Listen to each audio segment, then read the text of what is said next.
The following is a production of DallasCowboys.com and the Dallas Cowboys Football Club. How about them Cowboys? Yeah! Go Cowboys! This is Media Mash, A roundtable of Cowboys insiders dropping wisdom and offering sizzling takes on the current state of your Dallas Cowboys. Now, your host, Newy Scruggs. Not Newy Scruggs, but welcome to the Media Mash. This is Nick Harris alongside Tommy Yarsh, DallasCowboys.com, the Hall of Famer, Ed Werder. Guys, this has been a weird couple of days around here. A weird last week, I guess you could say. It's our first Media Mash episode since the tragic news of Marshawn Kneeland passing away last Wednesday night. And fellas, I from a reporter standpoint, it's kind of strange, and I'm sure, Ed, I mean, you've had a ton of experience in this league, and I'm sure there's a couple of things you can call back to, but at least for me, this is my first time, and Tommy, I'm sure this is yours as well, covering something to this magnitude as far as, addressing something that, is a bigger issue at the end of the day when it comes to mental health, when it comes to checking on those people that are around you, and, it's an interesting spot to be in as a reporter, because you have these human elements of life that you have to go through each and every day. And, none of us were necessarily close to Marshawn Kneeland, but we see this guy in the locker room. We interview these guys and we see them on the field and we write and we talk and we listen to them. And when one of them loses their life in that kind of instance, it kind of throws you out of your profession at times. At least for me, over the course of the last week, it's kind of taken me out of my profession and kind of made me ask, the human element to what we do is how much of it are we actually, looking at from a day-to-day basis? Is there something to the human element that we could have done more for Marshawn Kneeland, And I'm sure, we talked to these guys in the locker room over the course of the last hour or so, and those guys are going through unimaginable pain and emotions right now and have to, get back up and play a game on Monday night. But at the same time, it's hard to be able to grasp the heaviness of a loss like Marshawn Kneeland and the way that he passed, especially when he was so young. But I just kind of want to open up the floor here to start this show off with just kind of your thoughts about the situation and I guess more so how our jobs kind of relate to it on a day-to-day basis now moving forward. Well, I've been doing this since 1982, and I've covered all kinds of different scenarios. I'm not sure I've ever covered this exact one. And as I was listening to Solomon Thomas speak, I actually got emotional myself. Mm-hmm. And I don't really know Marshawn Kneeland that well. And to some degree, you get the sense that, well, they don't either, right? I mean, because you've got two guys in Dak Prescott and Solomon Thomas, both of whom spoke very eloquently today and care deeply about their teammates and a real leadership presence in the locker room. And yet somehow nobody saw this coming. I mean, this disease, this mental illness is so insidious that it's undetectable even when people who have experienced it and have foundations designed to prevent it and to manage it never see it coming. I don't know what to expect out of them on Monday night. Like, I think we saw a big shift from shoddy yesterday to shoddy today. Sure. In public, in the way he looked, in the way he addressed things. But I have no idea what to expect. But I do know that these are unique people. And their ability to compartmentalize things and compete is extraordinary. The most extreme situation I've seen in that regard that I would relate to this was I covered the Kansas City Chiefs Carolina Panthers game, which was played the day after Javon Belcher, a linebacker for the Chiefs, killed his girlfriend and then shot himself in the head at Arrowhead Stadium outside the facility in front of the general manager, Scott Pioli, the head coach, Romeo Crennel, and the defensive coordinator, Gary Gibbs. And the Chiefs did not even ask the NFL to postpone the game. They played the next day, and they won. Yeah. Like, I don't know how you do that. So just one more way, these guys amaze me. But it's just like we really don't know these guys as much as we're around them, as many times as we talk to them. We really don't know who they are at their essence. Yeah, I think you put it really well there, Ed. And it's just difficult because it humanizes you so much because, I think a lot of the times, maybe sometimes we get lost in that these guys are football players and all we can discuss is their, how did they play and things like that. And sometimes folks get a little bit harsh in their criticism for players. And, everybody's got a standard in the NFL, and you have to play up to that standard. If you don't play up to it, then you get benched and those kinds of things. But I think sometimes we do forget the human element of things, or when somebody's clamoring for someone to lose their job or things like that, that it can be difficult. And I'm not saying that any of that happened with Marshawn Nealon, but some of the narratives that can come out and the way that conversations are had from an outside perspective can be very toxic. And that's unfortunately the world we live in today. So hopefully this is a moment where people can realize that and maybe be more selective in ways that they criticize or ways that they speak about things, because, I'm Marshawn Nealon's 2 years older than me, and that our generation is so hooked on social media, and sometimes you feel like you struggle with what other people think about you and the outside perspective of you, and you want to make sure you're seen in a positive light. And it's difficult to manage all of those things and be in a good spot mentally. And so, Ed, you were saying that it's kind of undetectable sometimes in terms of if people are struggling with mental health. And I think one of the only ways that you can try to counteract that is just by being a good person to everybody that you come across. It's very easy to, I think, be kind to those around you. And when you're with your loved ones, ask how they're doing. And I think Brian Schottenheimer and a lot of guys brought up good points of just diving deeper than, hey, what's going on? How are you? Or, hey, what's up? How you doing? And no, really, how are you? How are you feeling? Is everything okay? Yeah. What are you feeling? What are you feeling? And things like that. And so I think those are good points. And it really does bring everything into perspective. And it's really never going to be the same, I don't think. Yeah, Ed, you mentioned a point about, all these guys and Osa Digizua, Donovan Ezaraku. They also talked today about, their relationship with Marshawn, and you never really know anybody, right? It's not just, this situation with Marshawn. It kind of makes you sit back and think about your own personal life. And, do I know this person? Do I know my mother? Do I know my spouse? Do I know my child? It makes you have hard conversations. I had a hard conversation with my girlfriend last week. I was like, look, this might be weird or off-putting, but if you ever need anybody, you could talk to me, and I hope that this situation if there's any good that can come out of it, I hope that it allows people to have these conversations more with their loved ones, with people that are in their life every day. Shoot, it could be coworkers, it just being like, hey, if you need a shoulder, I got two of them. So I hope that this death is not in vain because of that situation, because of the conversations that it can allow moving forward. And if it saves even one life moving forward, then Marshawn's death is certainly not in vain. The challenge here. I think you might be on mute, Ed. I didn't do it. Can you hear him, Beam? He's not coming through for me. We got Beam on the task. We got Beam on the task. A1 producing here. Did you hear me before? There we go. We heard you before. Oh, It was okay. just that one. The challenge, the unique challenge here with this is like the ethos that exists in pro football and in pro sports, and especially in male pro sports, right? You're not allowed to show pain, vulnerability. I mean, we've just gotten to the point in the NFL where guys admit that they might have concussion symptoms and should be checked and maybe pulled from a game and possibly withheld the next week. Yeah. Like, used to just play through it, right?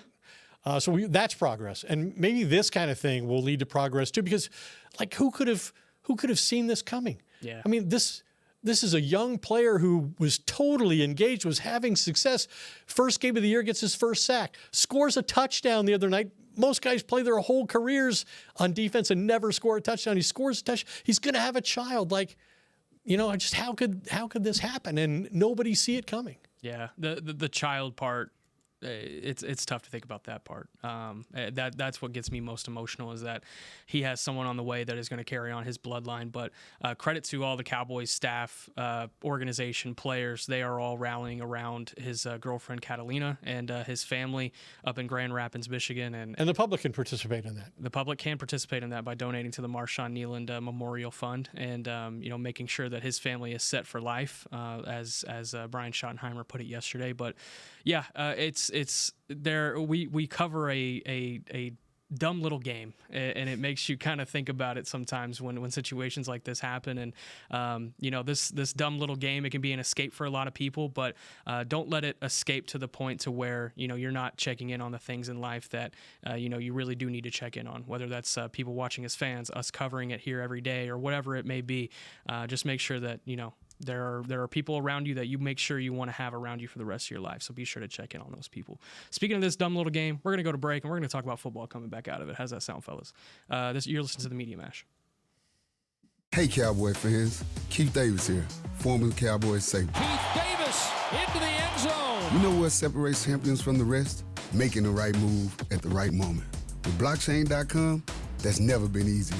The Cowboys became America's team by striking bold when it mattered most. Now it's your turn. Invest like your icons with blockchain.com.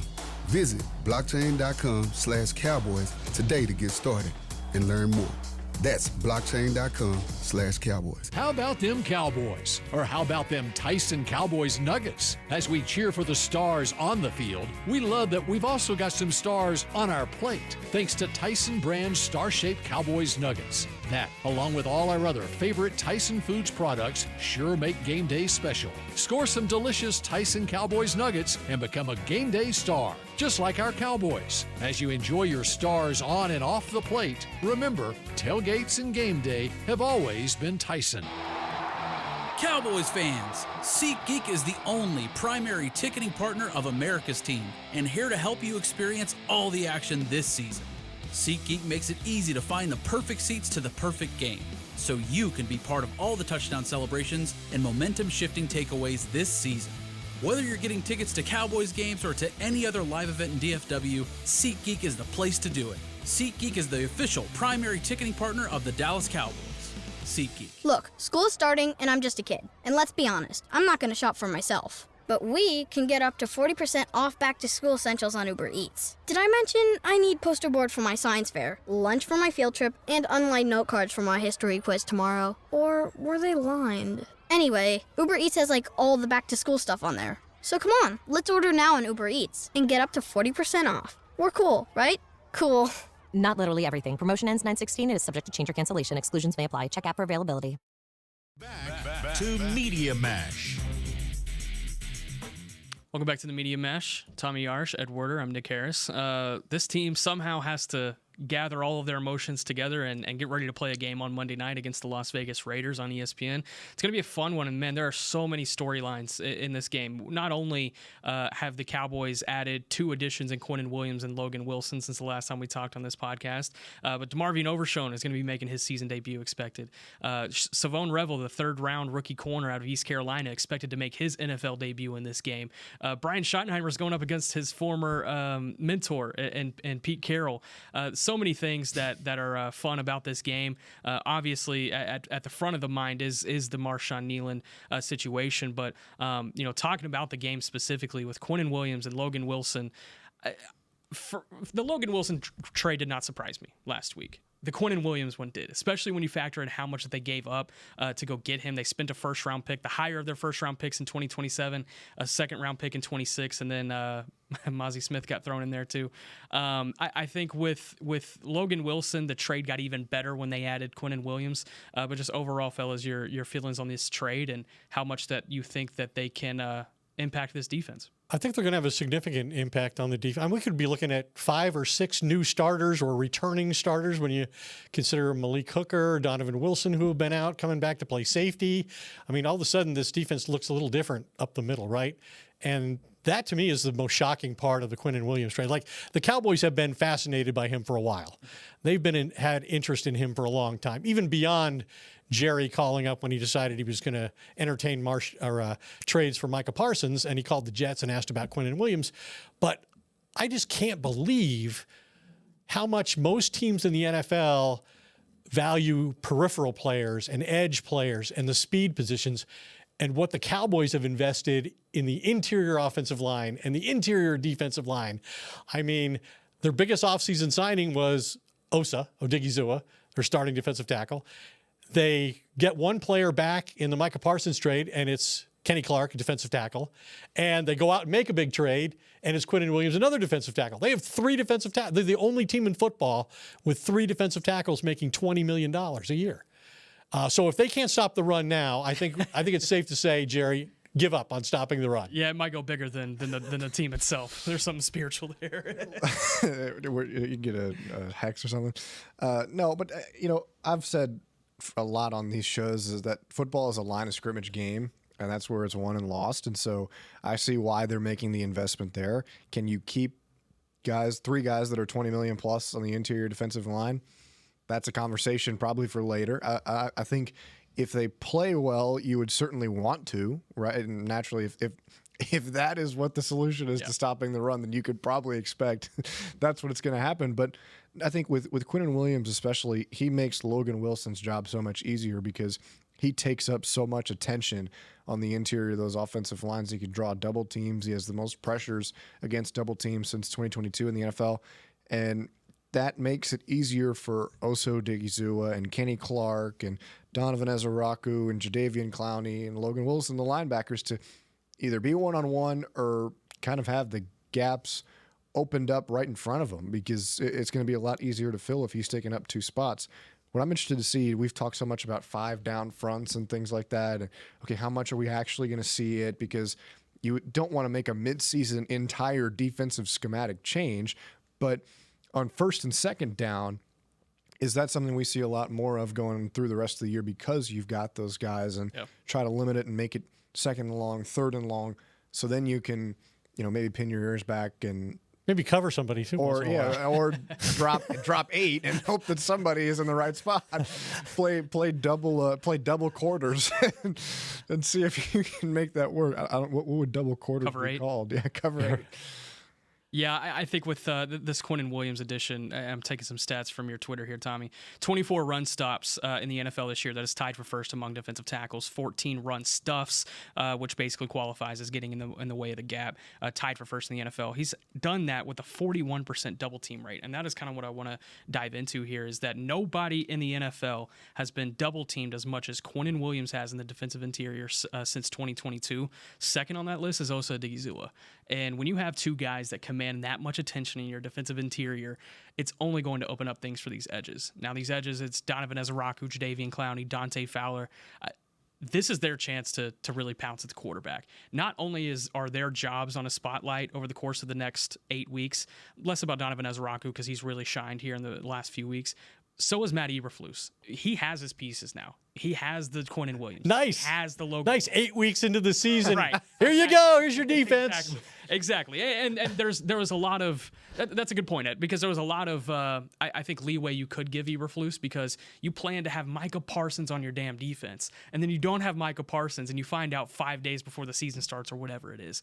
You do have to give him grace in that situation. However, now that he's had these 9 games to figure out what he does have in the tank, and he adds these 2 valuable pieces to the defense that they do have, and they're getting DeMarvion Overshown back, you expect something out of Revel.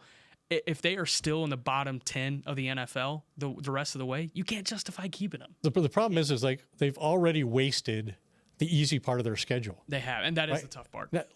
And look where they are. They're 3-5-1 when they finally have personnel that they want on defense, whether they're returning from injury or they've acquired them from other teams. Like, remember Mike McCarthy complaining about not having everybody together in April for the start of the offseason program? Yeah.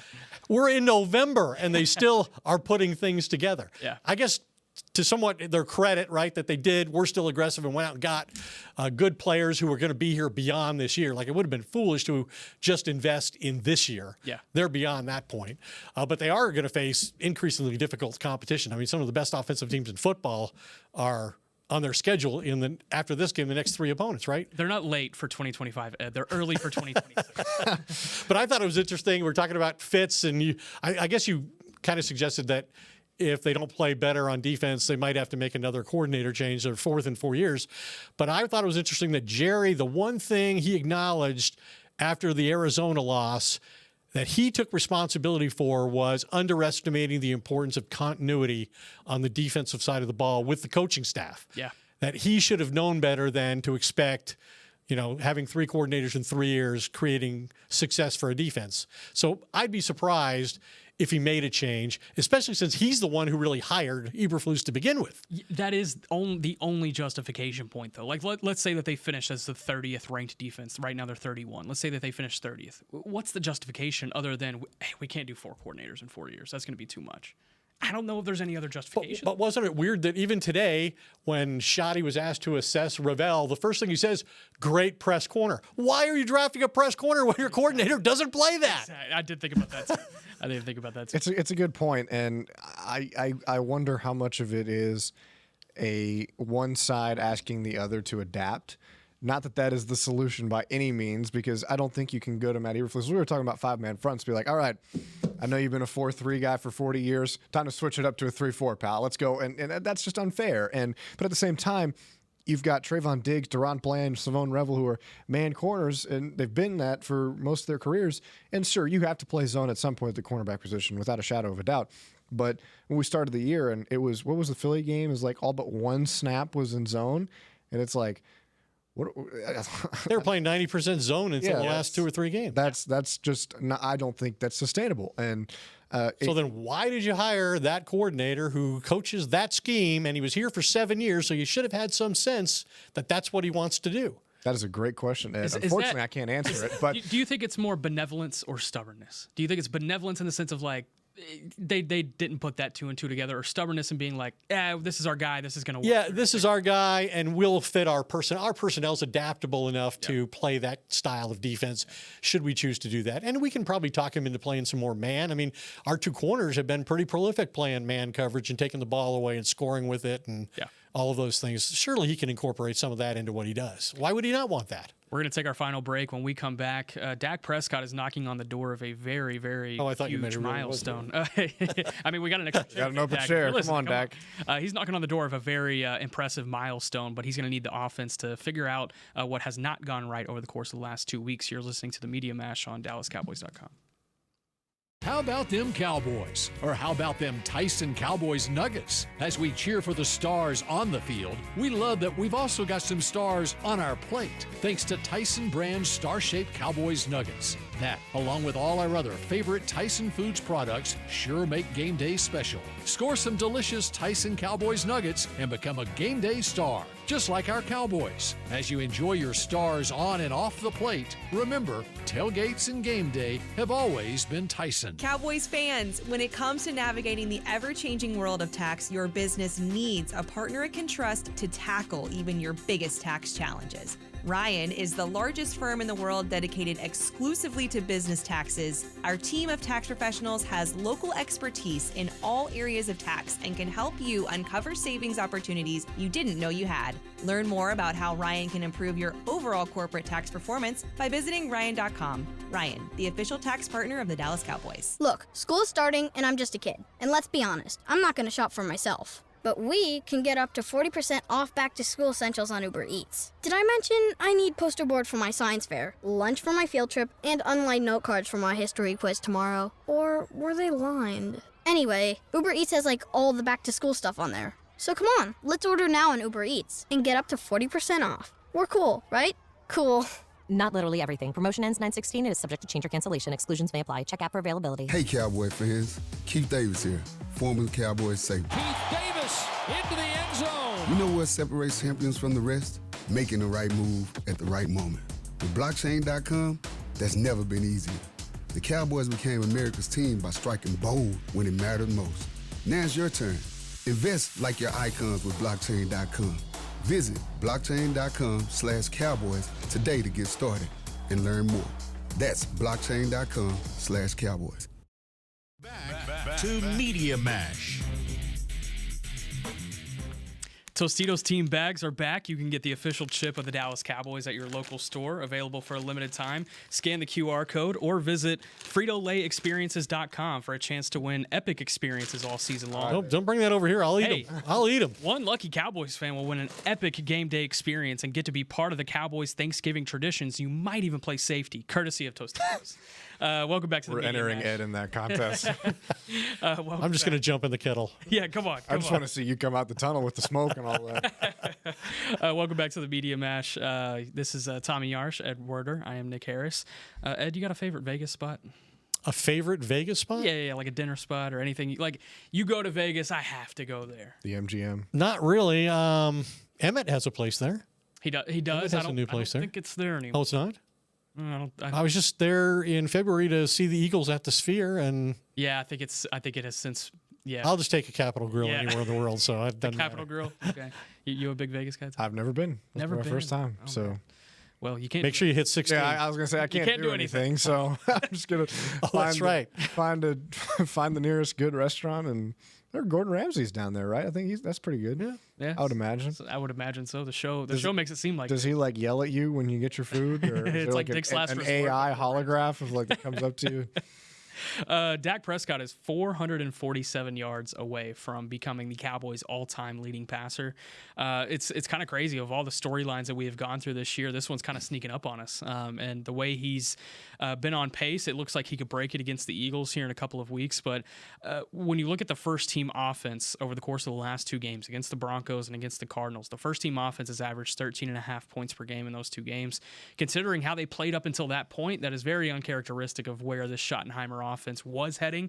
Asked Brian Schottenheimer today about the bye week changes and how you can go about instilling them going forward, and he said that they were able to watch the film, and the film was very valuable as far as what they're doing right and what they are continuing to do that they are just not doing well, and so they're going to take it out of the playbook and things of that sort. Ed, this offense, what did you see in those last 2 weeks that really started to hurt things? Was it the way these games just kind of went? That's the thing I kind of point to. These games kind of got out of control, but also if you have a number one offense, your offense should be able to get you back in games. That can't be the only excuse. Especially at home. Mm-hmm. Like in Denver, they're playing one of the best defenses in all of football the last 2 years. The thing that really stuck out to me, and I think this is alarming, I just saw this ESPN research stat, says Dak Prescott has been hit while running or throwing 29 times in the last 2 games. That's tied for the most plays he's been contacted in a 2-game span in his NFL career. Wow. That's over 10 years. Wow. He's only been hit like this one other time over a 2-week span in his entire career. He's been hit on 31% of his dropbacks from weeks 8 and 9, third highest rate in the NFL, behind Justin Herbert and Patrick Mahomes. I will add to that, coming out of the press conference today, Brian Schottenheimer was asked, is there an open competition at right tackle? He said yes, which I think is fascinating. Well, what does that mean for Monday night? And what does if you're going to change. Yeah. Like if you're going to sit there and you're going to eliminate plays that don't work, and you're going to emphasize plays that do work, which is smart. If there's a guy who in the first half of the season isn't playing well, isn't it time? Yeah. And the thing about having an open competition at right tackle, though, is you worked in Nate Thomas against the Cardinals, and he had 5 pressures and I think 24 snaps or whatever it was. He was bad, too. So I don't know how you can have a competition between a veteran who has not been playing at his highest point over the course of the last couple of years, no doubt, but a young guy who has not really shown anything either. I guess you're projecting what the guy who doesn't have a lot of experience can be with games under his belt. Right, and at this point, you're asking yourself the question, if that's the case, if we're projecting, do we just project that he can be good enough and run him out there and see how he does? Because if you're flip-flopping back and forth, then, like Ed was talking about, it doesn't make sense. It doesn't really help you much. So, I think this week of practice is going to be interesting to see. I mean, we won't see it, obviously, but it's going to be pretty telling for this coaching staff. Terrence Steele has been a good run blocker for the majority of his career, but he's really struggled in pass protection. And you got Max Crosby coming up. And really for either one of those guys, like nobody really matches up very well against Max Crosby unless you're one of the best in the league. And even still, you're just even at that point. And if you've got problems at right tackle, that's going to get exposed. And the Raiders' defense is going to attack that right side no matter what. So I think you kind of have to be definitive and decisive in terms of what you want to do there going forward. I don't think Terrence Steele's been the biggest problem on the offensive line all year. It's been Guyton. Maybe they'll move Guyton to right tackle. Maybe. I mean, that is where he played in college, and maybe you have a little bit more comfortability with Nathan Thomas at left tackle, but do you do that in the middle of a season after you've been training Tyler Guyton literally since he came in the door to be the left tackle? You're 3-5-1. Your quarterback's getting hit at an alarming rate. You better do something. He could be hit more. I guess he could. could be. It only takes one. It get worse. You don't even have to get hit when you're 32, as we saw last year. Yeah, it's tough. We're making this a short show. Quick prediction tonight: Patriots, Jets. I'm not going to ask you who's going to win the game. I think we all have similar feelings about the winner of that game. But does Mozzie Smith get his first tackle as a member of the Jets? First tackle? First tackle. He didn't get one last. I'll give him a tackle. Give him a Sack. I'm not sure about a sack, but I'll give him a tackle. Are we giving him a sack? No. I'll give him a sack. Mozzie Smith gets his first sack tonight. Drake May does get sacked a lot. Second highest in the league. It's going to be a strip sack on Drake May. Oh. Is he going to pick it up and score? No, I'm not going that far. But we've already gone far enough. Appreciate you guys for hopping in. Cowboys, Raiders, Monday night. We'll be back on Media Mash next week with our typical line of guests here and hosts. Newey Scruggs will be back in this chair so he can take over from my horrendous performance. I thought you were outstanding. I thought you were incredible. Appreciate that. I'd like to say that I have a new level of respect, but I actually just have respect. Thank you, Ed. I appreciate it. Chris Beebe. The new level's a week away. Ed Werder, Tommy Yars. I'm Nick Harris. We'll see y'all next time. See y'all next week here on the Media Mash. This has been a production of DallasCowboys.com and the Dallas Cowboys Football Club. How about them Cowboys? Yeah!